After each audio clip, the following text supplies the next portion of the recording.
Welcome everyone. My name is Adam Traczek. I'm the Executive Director of More in Common Polska, which is a social research think tank dedicated to fighting political polarization. It's my great privilege and honor to host this session, to host this conversation with Poland's former President Aleksander Kwaśniewski. Welcome once again, Mr. President.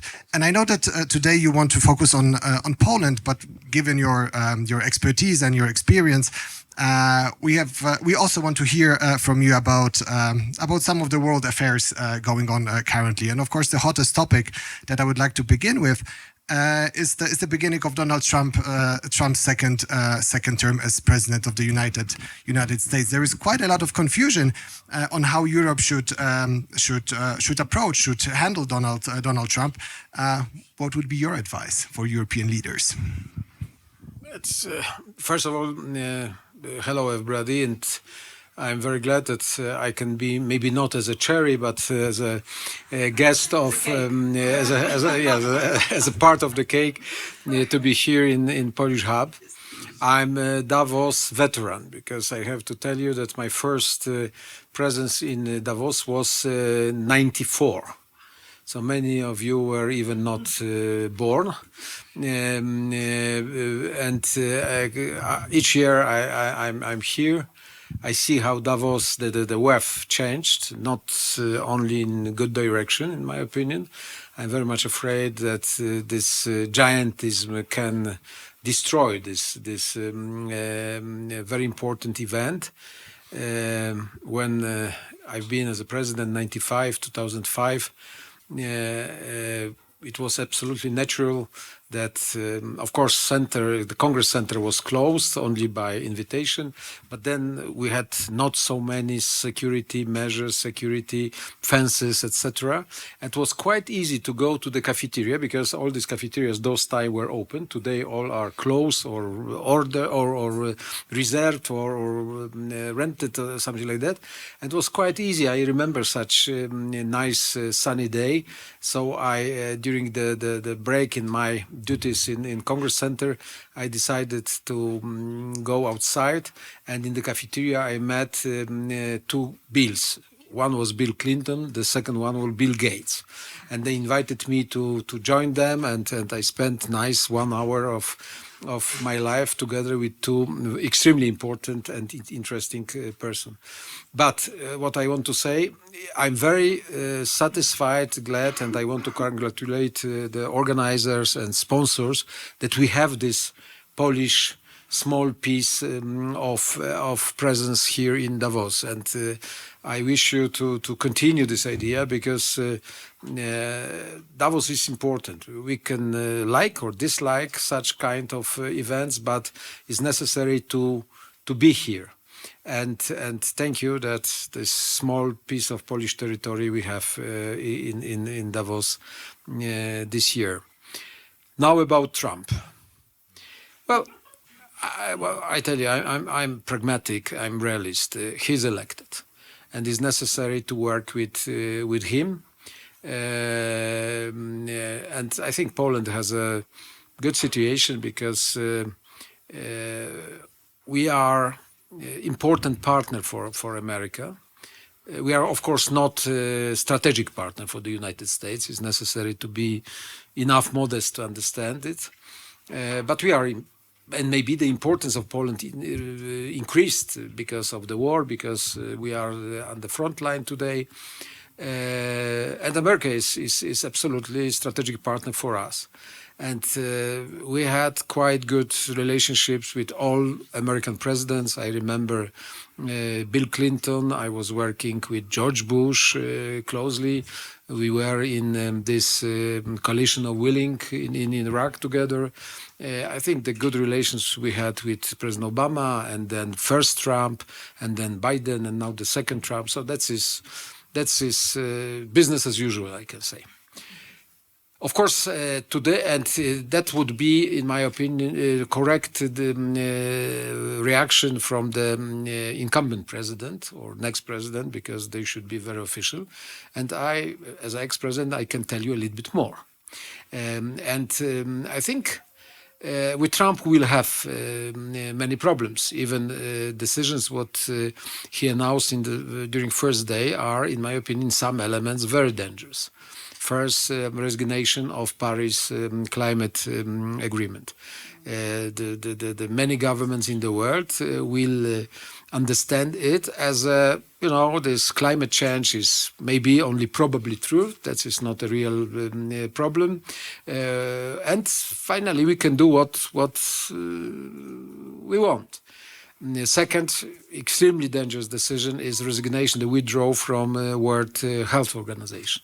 Because we can criticize this organization, maybe the structure of financing is not fair, and America should ask for bigger contribution from China, for example, etc. But this organization is absolutely needed. This organization helped very much in many underdeveloped places in the world to fight against pandemics, to develop medical care, etc., etc. I think really the decision to say what he say, drill baby drill, what in his inauguration Trump said, is also the strong argument for Chinese and for India, that drill baby drill. So don't care about CO2 emission, etc., etc. So this is a lot of decisions which, in my opinion, will have a negative impact on our situation. In some questions which are close to us, I'm not so pessimistic, like, for example, Ukraine, because, in my opinion, the problem of Trump with Ukraine today, the first, what is good, that in his inauguration he said no one word of Ukraine. And Trump is a such person, in my opinion, sorry for my sarcasm, that if Trump sometimes will tell you nothing, is better as he will say you a little bit too much. So he said no one word about China, he said no one word about NATO, he said no one word about Ukraine, and I think this is good. And first, what we know, he promised during the campaign that he needs only 24 hours to end the war. We know that we have more days after this, and I think he realized finally that the problem is very, very complex. And even the last text of Trump about the war is really realistic. He said, I know that Zelensky looks for some solutions, but Putin not. If Putin is not interested for negotiations, I will propose stronger sanctions against Russia, and I think that is correct. That is right way. Why I'm more optimistic? Because, in my opinion, Trump, who is a man of successes, and he cannot imagine even himself as a loser, and for him, Putin's victory in Ukraine is probably one of the biggest historical defeats of the United States. And how you can continue this idea, make America great again, if you lose with Putin. So that is why I think Trump, with some group of advisors like General Kellogg, they will try to, of course, to start the negotiations, what is okay, and to be sensitive and hopefully not naive in vis-à-vis Russia. Speaking about Russia, it was my message today to many colleagues who I met, Rutte, Secretary General of NATO, some Prime Minister, President, Aleksander Stubb, the president of Stubb, they pronounce so, Finnish president, had a very good speech this morning during Ukraine breakfast. I tell you, we should know. So my message was, be not naive, because we should know Putin's goal is to rebuild great Russia. Great Russia without Ukraine is impossible. Great Russia without Moldova, you can imagine. But without Ukraine, not. So the main goal of Putin is to have not part of Ukraine, not only occupied territories of Ukraine, but entire, I repeat, entire Ukraine in his hands. his hands means different forms of influence. Maybe it's only zone of influence. Maybe that's his pro-Moscow, pro-Russian government in Kiev. Maybe that's his occupation of entire territory. Difficult to say. Tactically, Putin has a lot of possibilities of movement. But generally, ideologically, politically, he wants to have entire Ukraine together with Lviv, together with Uzhhorod, this western part of Ukraine, in his hands as a part of this Velikaya Rossiya of Great Russia. And if we know it, we can make effective policy from our side. Because if we think that Putin will stop, this occupied territories is enough for him, now he needs time to make better economy in Russia, and maybe he will die because he's 72, I'm 70, and I'm not ready to die. So that's his stupid approach. That's absolutely stupid approach. In politics, we should be realistic, pragmatic, and well informed. Well, I think it will be fascinating to see what happens in the next couple of weeks, even given all the contradictions, even within the Trump ideology when it comes to foreign policy. But from what you mentioned, it becomes pretty obvious that the liberal order under Trump is under threat. The Trump is willing to remove some pieces of the liberal world order. But is there also a risk, given that Washington will be applying pressure on Europe, that European unity falls apart? And is there maybe a positive role that Poland could play in keeping the bloc together? You mentioned Poland is not a strategic partner for the US, but maybe Poland could play a strategic role, a pivotal role in keeping Europe together and finding a new agreement, a new sense of compromise between the US and Europe. Yeah, that's an interesting question, but I try to respond on different levels. The first, Trump is not the author of these changes. It's absolutely wrong to say that Trump, sitting in Trump Tower in New York, thought about Trumpism and this ideology he offered to all of the countries in the world. That's absolutely not true. His result, Trump and Trumpism, is a result of the situation, of course, in the United States, but in the world. And of course, it's necessary to describe what is this new situation. And I tell you, of course, that's a simplification as well, but please understand me correctly. If we will look 20th century, and I was a president 95, 2005, so that's his last 5 years of a 20th century and first 5 years of a new century. So I tell you, the 20th century, especially after Second World War, was a period of such leading role of law, international law, human rights, democracy, fair elections, rights for minorities, for women, etc., etc. Of course, it was not from the very beginning, but evolution went on this direction. And the result of this positive politics, optimistic politics, was NATO enlargement, collapse of Soviet Union firstly, end of Cold War, enlargement of NATO, so enlargement of European Union, and increasing number of democratic states in the world, even in Africa, in Asia, etc. Francis Fukuyama was so optimistic. Of course, the book is much more complicated, but the title of the book is The End of the History. And it was such strong message and prediction that after all the things, we are on the good way to the heavens. That's only democracy, only market economy, full protection of human rights, etc.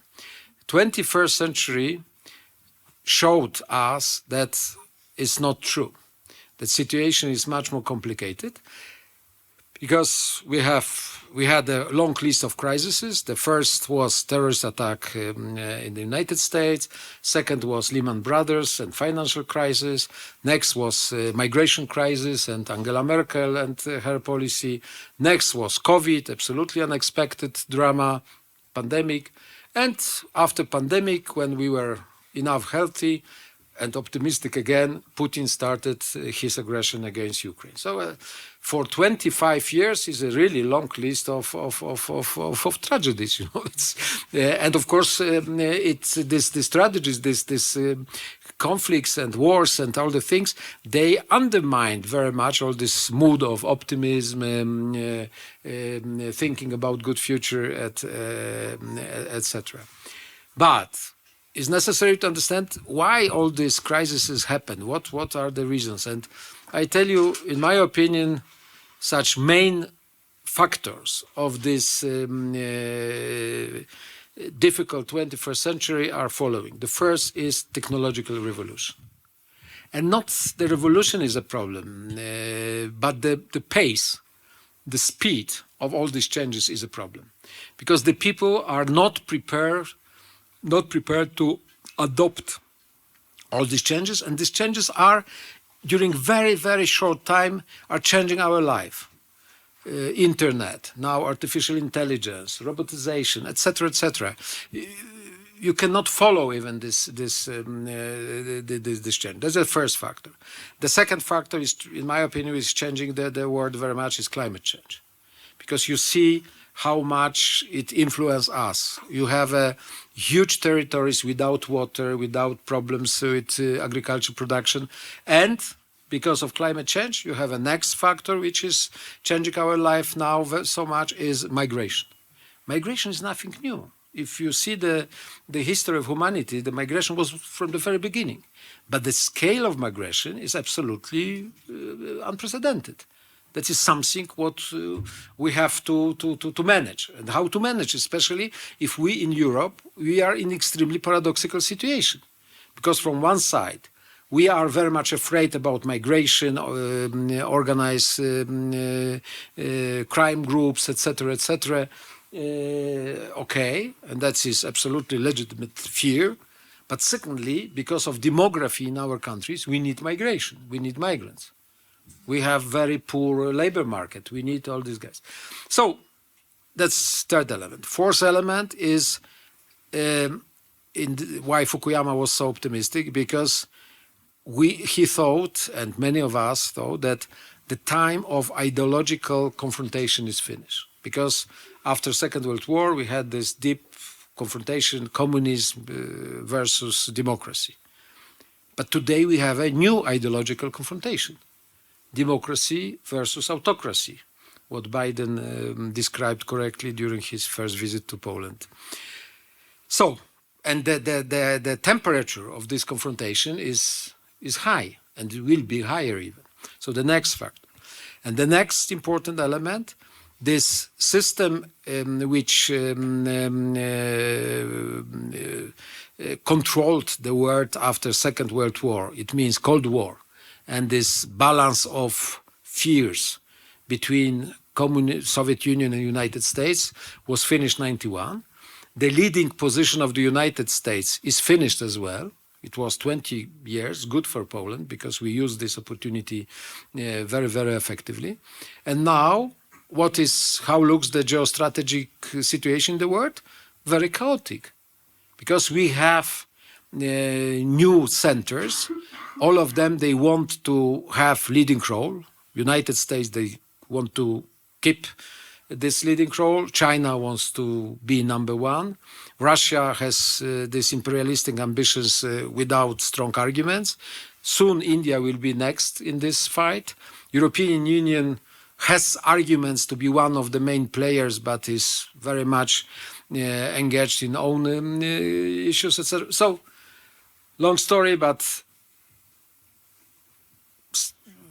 briefly speaking, this time what we have now is, I can describe by 3 words: chaos, chaos, chaos.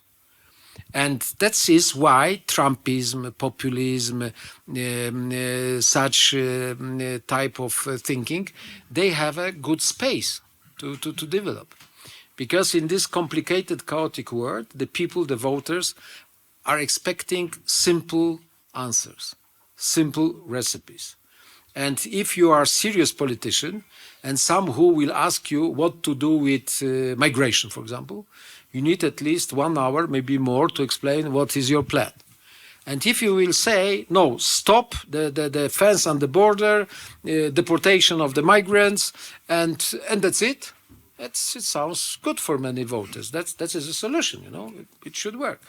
It will not work, but sounds not bad. So the Trump is a exemplification of these processes which we observed, and of course that is a real danger for traditional liberal democracy. And now Poland in this context, of course, Poland did something very important. Democratic forces won the election in October 2004. And now we have a next important challenge, is the presidential election. If during presidential election, 18th of May this year, these democratic forces will win again, it means that democratic system, traditional liberal democracy has the chance. If we will lose, the situation will be very, very dramatic, especially maybe not vis-à-vis United States, but vis-à-vis European Union very much, because for Europe to have Orban, to have Fico, to have probably the new Chancellor of Austria, and to have very right-oriented Polish president and as a consequence of that peace return to the power, it would be a little bit too much. If you will see then the success of Madame Le Pen in France, well, then I tell you, Switzerland is a good place to live because they are neutral. They are not members of. Unfortunately, it's very, very expensive. What to do? But that is some solution. No, and finally, Poland has important role to play, but is very much interconnected with the result of the election. And second point, if in Poland we'll have a strong position of democratic forces, I think Poland today should be one of the main players in European Union, with many proposals, realistic proposals concerning migration, green economy or Green Deal, relations to United States, security issues, what is extremely important now, etc., etc. So that's his chance for Poland and let's say responsibility of Poland as well. Yeah, I think it's the idea of and the consequences of chaos. I think it's one of the most important things that we're dealing at the moment. And I remember one of your pieces for one of the Polish newspapers, which was published maybe 3 weeks ago, where you said that we're entering the age of chaos. I think this is a very important idea. And I think, as you said, for Poland, it will be a particularly tricky challenge because Poland profited so greatly from the stability of the post-Cold War liberal order. Not only politically as it joined NATO and the European Union, which you as president, of course, oversaw, but also economically. Poland in the last 35 years was one of the fastest growing countries, not only in Europe, but also also worldwide. So my question to you would be, what has to be done? What has to be prepared for the next 35 years for Poland to be able to replicate this success and stay on the path of growth and economic stability and innovation? Well, okay, so maybe it would be interesting to go back and to see the sources of Polish success in this last 35 years. Everything started 89, 90. I was part of these changes. I was one of the co-leaders of roundtable talks in Poland. Then I was active politician, leader of one of the biggest party in Poland. And then 95, I was elected as a president. So in my opinion, the sources were first Polish sovereignty, democracy, freedom. Why? Because this change in Poland created eruption of positive energy. The people decided to to do much more, to be entrepreneurs, to study, to develop all kind of activities. The second important source at the beginning of these changes, Poland decided of decentralization of power. We created, I tell you, the first not fully democratic election to Polish parliament was June 89. The first fully democratic election to the local authorities was May 90. It is only 11 months. And these local authorities with power, with money, with possibility to collect taxes, etc., it was absolutely important element to create this atmosphere, the spirit of entrepreneurship. And if you see the Polish cities, villages, you can watch really this unbelievable progress in this time. The third was, of course, today, even in Poland, it's difficult to speak about it. But in the beginning of our changes, we had some kind of bipartisan consensus about the main strategic goals. Security means NATO, democracy, market economy, European Union, etc. Of course, it was not 100% support, but still it was 70-80%. And that is a big difference, for example, between us and Ukraine, because they started these changes more or less during the same period, but they never had such consensus. And we didn't waste time. We had two presidents, Wałęsa and myself. We had many prime ministers, but the general strategic goals, strategic ideas were continued. So that is next element. Then we decided about very important thing. This Balcerowicz plan, shock therapy, everything what happened after, was decision that we want to build in Poland real market economy, real capitalism.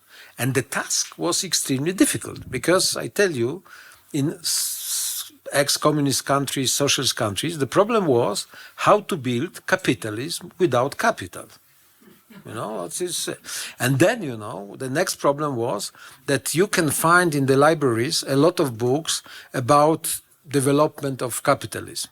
The such beginning of the system, then next steps, welfare state, etc. Some of these authors were awarded by economic Nobel prizes.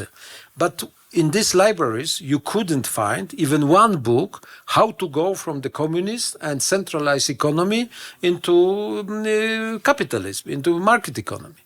It was our job as a pioneers. It's everything we tried to do, paying high prices sometimes, but it was a really experiment. And in this experiment, our way was absolutely correct. We decided to build capitalism without artificial methods. So we invited foreign companies, we invited foreign banks, and we invited the real capital to build Polish capitalism. Russians, Ukrainians decided to go absolutely different way. They created artificial capital. All these fortunes knows now like Abramovich or in Ukraine Akhmetov, others. It was because after very tricky procedures, they started to be owners of a huge part of national capital or properties, etc. So in Poland, this approach to this market economy was much more fair, healthy, and that is the next source of Polish success. Okay, that is enough about the history. Now about the future. Is there a good future for Poland economically? I think yes. Of course, not easy, but I think this structure of Polish economy, when we have very strong position and strong role of middle-sized and small companies is good, because this SMEs, they are much more flexible. They are better to adopt new possibilities, new technologies, etc., etc. Second, I think Poland is enough open for other markets, and that is the next what we can develop, use Polish export, etc. I see some challenges or maybe even limits. First, we should be much more effective to adopt these new technologies. And Poland should be much more high-tech country, because we have some arguments for that. We have some limits. The main limit is labor market. And therefore, these new technologies, this robotization, artificial intelligence is so important for Poland, because the demography in Poland is very, very poor. We had the influx of Ukrainians after the war, but it's finished. And that's the problem, you know. That's how from where we can find the people, the workers, etc. I think the pillars of Polish economy are okay. Zloty is okay, you know. Frankly speaking, if some who would tell me 20 years ago that the ratio of Polish zloty will be still something 4 point something zlotys per euro or something, only this crazy Swiss franc is a problem, because when I started my presence here in Davos, it was 2 zlotys for 1 franc. And now is 4 point something, and the prices even are not very different. You know, that the inflation in Switzerland is not a big problem, but okay. I think that the pillars of our economy of zloty are enough good. And only what I wish to Polish economy and Poland is political stabilization and more respect for managers, entrepreneurs, and good specialists. Because I think this political influence, especially in the state-owned companies, in my opinion, is very negative. So we cannot use the real potential of well-prepared, well-educated, good people. And what is fantastic, we have a new generation of these people. You know, well-educated, speaking English, knowing all these new technologies, etc., etc. I tell you, by the way, I remember my first, as a president, first visits to Davos. And of course, I invited to this visit the managers of also state-owned companies. And it was very much old guard. You know, the people from big foreign trade companies. Zbyszek Wróbel is a different generation, but I speak about Tuderek, who passed away some months ago, Wojtulewicz, Impex metal expert, you know. And I remember even they spoke foreign languages a little bit, but this Davos for them, that is terra incognita. It was very unknown and strange territory. And they spent mainly the time in the restaurants, you know, in very Polish style meetings, you know. And the problem for me was that we had some duties next morning. It was difficult to use these managers, Polish managers, for some positive actions. And this changed very much today. I think the Polish managers are absolutely on good European level, and that is a next Polish advantage which we can use. That was definitely a step forward. I have one final question, and then I would like to open the floor for your questions, so you can already start thinking about them. So my final topic that I would like to discuss with you, Mr. President, is migration. Because in recent years, Poland has been going through a transformation from a country of origin of migrants to a country of destination for migrants. Mostly, of course, you mentioned it from Ukraine, but also from Belarus, from the wider region, from the Middle East, from Central Asia as well, but also from different regions all across the world. So what do you think the effect of migration will be, both on the economy, but also on the Polish society? Well, that is a quite complicated problem. You know why? Because Poland, especially after Second World War, is, in my opinion, the most homogeneous society in Europe. Poland before the war was one of the most multinational societies. We had a big percentage of Jews, Ukrainians, Belarusians, German, others, Lithuanians, as a result of the historical development of Poland, the Polish state.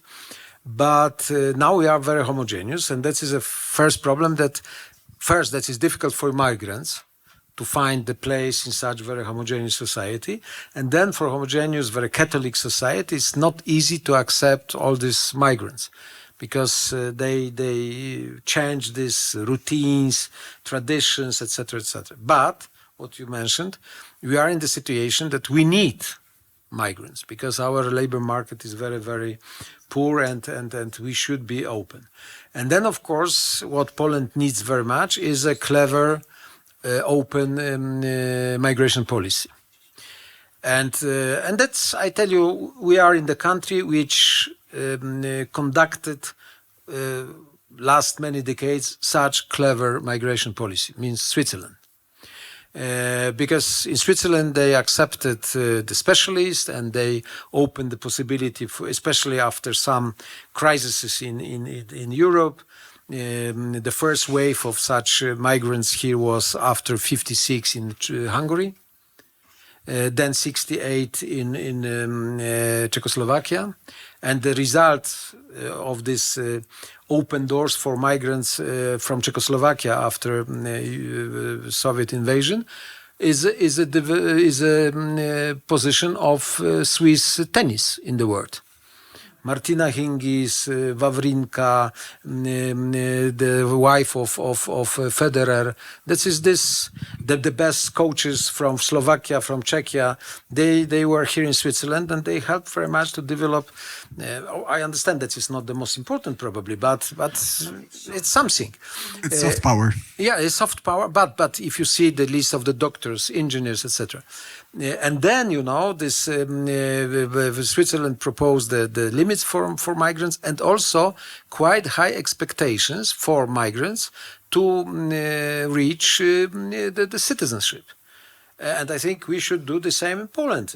Language, understanding of the tradition. This is not necessary to convert, you know, religiously. No, absolutely not. But to accept the rules, that is something what, in my opinion, is quite obvious. So I think in Poland we need such clever policy for migrants, and I think they will accept such rules of the game. I don't know how much they will adopt themselves in Poland. And of course, we should be very, very cautious with the questions of so-called assimilation. Because assimilation, this is something what migrants don't like. And I understand it, because for Polish migrant in the United States or in Europe somewhere, this is also the problem of assimilation. I want to protect my values. I want to protect my tradition, my culture, my language as well. So that is much too much. But some acceptance for the rules of the hosting country, that is something what we should expect as a normal issue. Thank you very much for these wise words and your remarks. And now I'd like to open the floor for your questions. I'll be running around with the microphone. We'll start there with the lady and then move to the first row.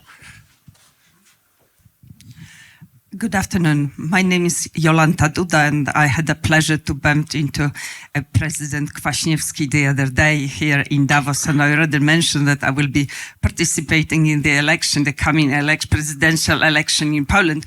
And my question is, what President Kwaśniewski thinks would make a good president of Poland right now? That's the one question.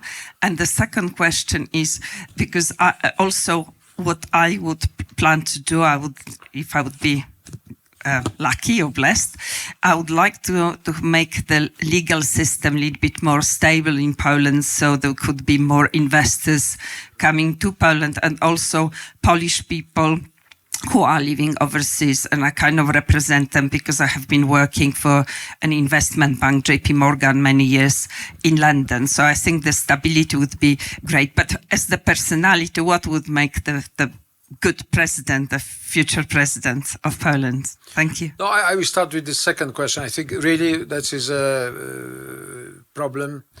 We need more stable system of law, and we need also much more stable system of the judiciary. And I thought that we were close to have these two things, but unfortunately, because of this political fight, what we can observe in Poland since 2005, and the polarization of Polish society, we are not close to achieve these goals. Frankly speaking, and please don't ask me about it, how to reform Polish judiciary, especially today, I have no idea. In my opinion, we are in some blind road. You know, but that's the problem. So we need more stability. We need. That is why I'm so satisfied with Polish constitution, because, as you know, I was one of the. I was a chairman of Constitutional Committee of National Assembly, and I can feel myself as a co-author or co-father of Polish Constitution. And this Constitution is since '97, and still is valid, you know, is working. And I said many times, because the people ask me, "Oh, you were one of the authors. Everything in this constitution is so good, is correct?" I said, "Of course not. Of course not. And probably would be possible and would be even necessary to change some elements. But if you think seriously, you think about the constitution, you should know that stability of the constitution is value itself. It's value itself. So even if you have some not the best articles in the constitution, the stability of these not the best articles is more important as the changes every 1 to 5 years. And for constitution, it was possible. We protected because of very complicated procedure to change the constitution. But for other laws, unfortunately not. And frankly speaking, that is a real weakness. You asked me about if you want to run Polish presidential election. I think for this year is too late. You have at least 5 years to organize the group of supporters, etc. And among the candidates, what we have now on the list, I think, I'm sure that in the second round we'll have representatives of two biggest parties in Poland. It means Platforma, Mr. Trzaskowski, and PiS, Mr. Nawrocki. And I think Mr. Trzaskowski is quite well prepared to be good president, because he's very well educated, he's an experienced politician, he's a quite long time successful mayor of the capital of Poland. He speaks in, I think, 5 languages. He looks good. He has. It's more important than it should be, but it is. No, it is. No, it's important. That's very important. He has a normal family life, what is also important. So I think he's in second round. I will vote for him, and I hope that he will win, because Trzaskowski as a president means normal cooperation between the government and the president, and secondly means such increasing position of Poland in the European Union, what we need very much for our future. You mentioned the high levels of political polarization in Poland. If you're looking for any ideas to tackle polarization in our country, please do visit our website and read our reports at moreInCommon.pl. Some advertising for my organization here as well. And there was another question. We have 2 more questions, so we have to stick to. Thank you so much for your just incredible helicopter view on the situation we have in Europe. And my question is a little bit like next step, what you've just said. What can be done, and what should be done? What's your set of advice to make it more possible to have a proper president in May? There's still some time. No, I think we will have a very, very tough campaign because this confrontation between Nawrocki and Trzaskowski, that is confrontation of two visions of Poland. So that's and especially in so polarized society, it means very tough, sometimes very brutal campaign. I think, and this campaign today is additional, much more complicated as during my time when I was campaigning, because you have unbelievable number of different platforms, media sources, etc., and that is, frankly speaking, uncontrollable. And especially now, the technologies allow to produce a lot of fake news, fake pictures, fake movies. That can influence campaign very, very much. But still, one of the main elements of campaign is the candidate, his activity, his contact, his travels, meetings, etc. And of course, I was asked many times by the politicians why that is so important, because we have now media, we have a social media. You know, we are in some, we will have a podcast and we have 100,000 of viewers or listeners. Why I have to go to the small city or village to shake hands? That looks senseless, and that is absolutely wrong. Why is necessary to make such campaign? And even, of course, if you are in the small village, even in small village, you have no chances to shake hands everybody. But the people in the village, they will know that this candidate came to us and wanted to speak with us. And the most important for the candidate is to show that he is fighting. He is asking for the votes. He's convincing the people that he's the best candidate.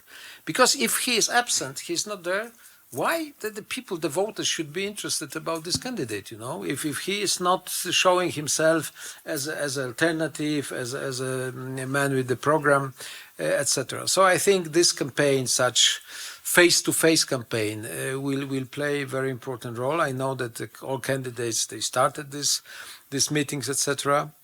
But finally, of course, one additional element.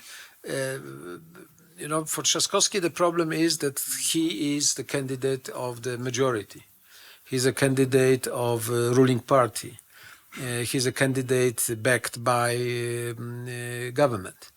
And if economic situation in Poland will be okay, it's possible, it's absolutely likely that will be okay, the chances of such candidate are high.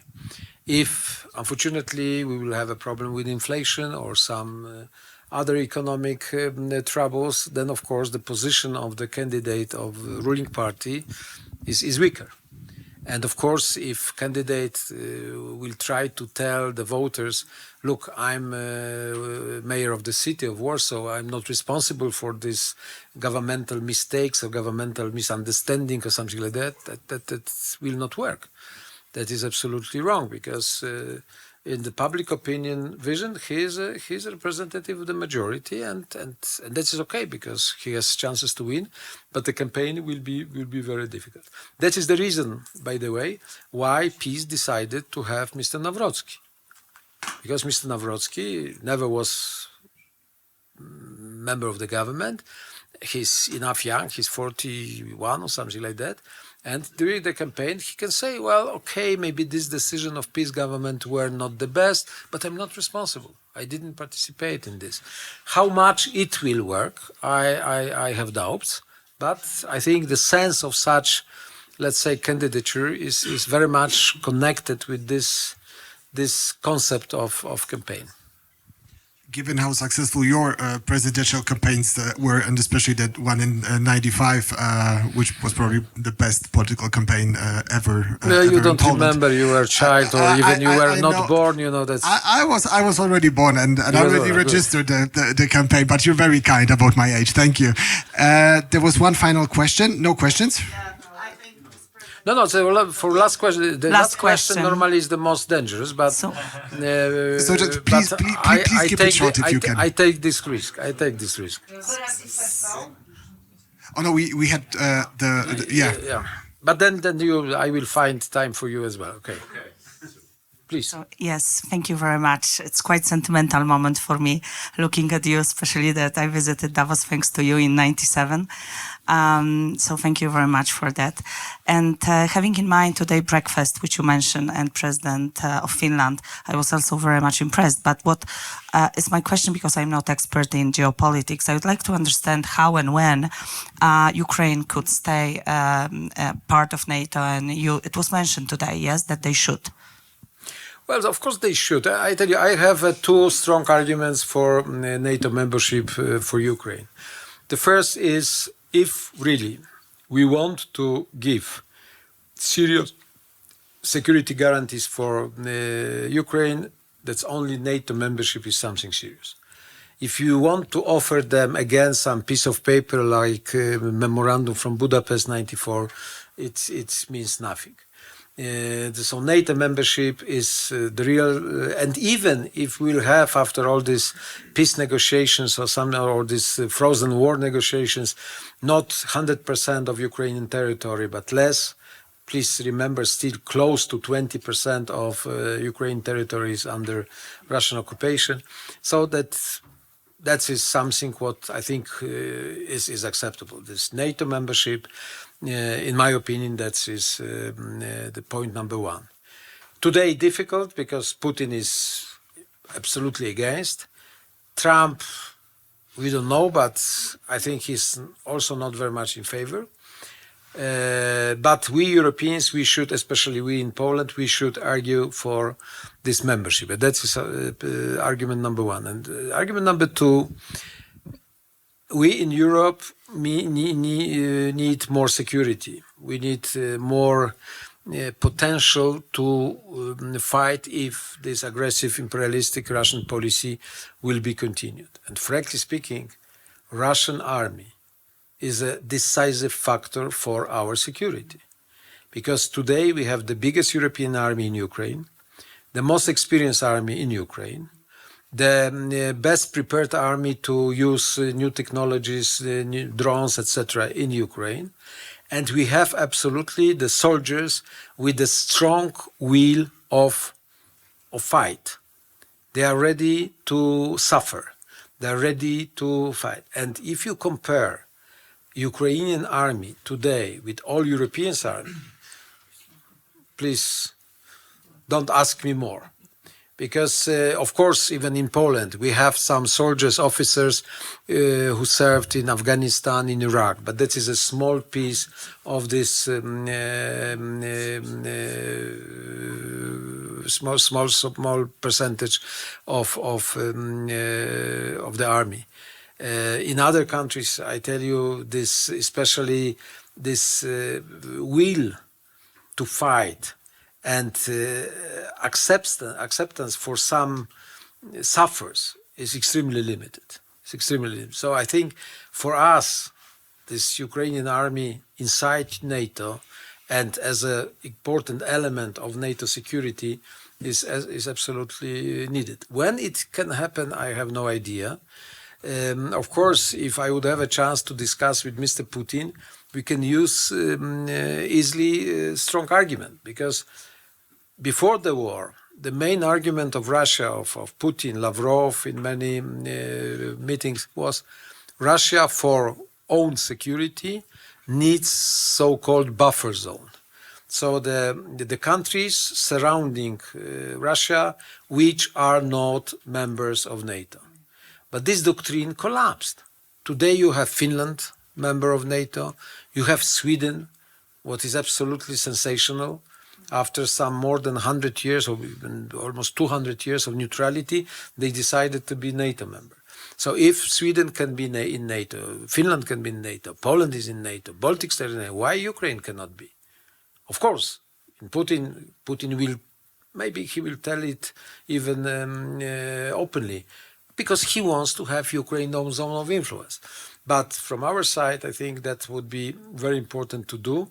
When it will happen, I have no idea, but I wish Ukraine that sooner is better, but I cannot guarantee when.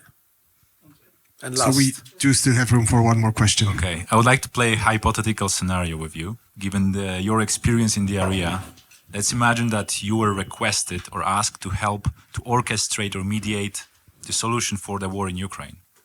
And you're there sitting with Trump, Zelensky, Xi Jinping, Putin, whoever is there. And you need to come up with okay, how would you envision a solution, whether a ceasefire or peace treaty that is realistic and at the same time can contain Russia? I tell you, thanks God nobody will propose to me such a role, because that is extremely complicated now. Especially, why it's complicated. I have some experiences in negotiations. I was negotiating during Orange Revolution, etc. But still, those time we had some respect for diplomacy, for dialogue, for compromise. Unfortunately, today in the world, in the politics, we don't like such things. In my time, the compromise was a symbol of the wisdom. Today, if you speak about compromise, you are a traitor. You speak about something wrong, what is not true. I explained to my interlocutors many times that thanks compromise, humanity exists. Can you imagine your marriage, your couple without compromise? Or your relations with your kids without compromise? With your neighbors without compromise? With your boss without compromise? With your colleagues in job without compromise? There is a reason why Putin is divorced, right? Yeah, probably yes. Probably yes, and that is also the reason why Trump is married so many times. That is a problem. The lack of such skills of dialogue and compromise. Okay, but in my opinion, I can imagine some kind of deal that Russia. At least what Zelensky started to say, Russia at least must withdraw all these troops on the borders of 22, not 14, but 22. It means that we have some territories occupied by Crimea, Donetsk, Lugansk, and of course Ukraine will never recognize this fact, but it will be so. And maybe one day we will organize next referendum or something like that. I don't know when, 20 years, 30 years. By the way, I'm sure that if next 30 years, some who will organize referendum in Crimea, the result of this referendum will be independent Muslim Republic of Crimea. Because if you see demography in Crimea, the average number of kids in Russian families or Ukrainian families in Crimea is 0.5, something like that. Average number of kids in Tatars families is 5.0.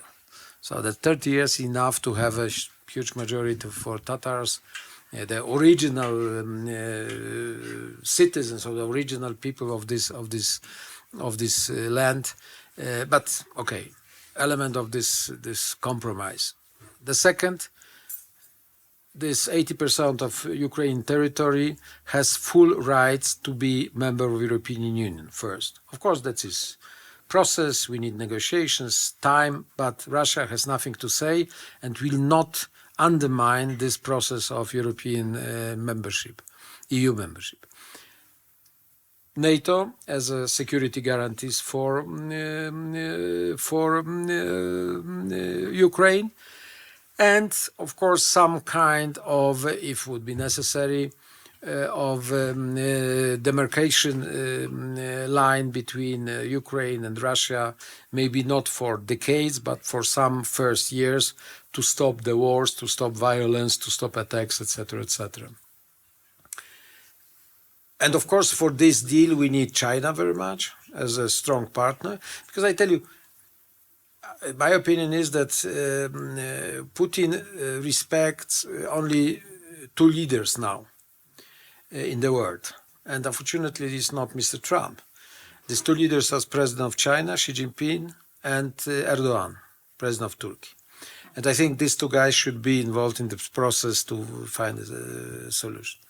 But finally, I tell you, I don't believe that Putin is interested even for such compromise, because what I said earlier, he wants to have entire Ukraine in his hands. So for him, Ukraine NATO, Ukraine European Union means that Ukraine is on the West.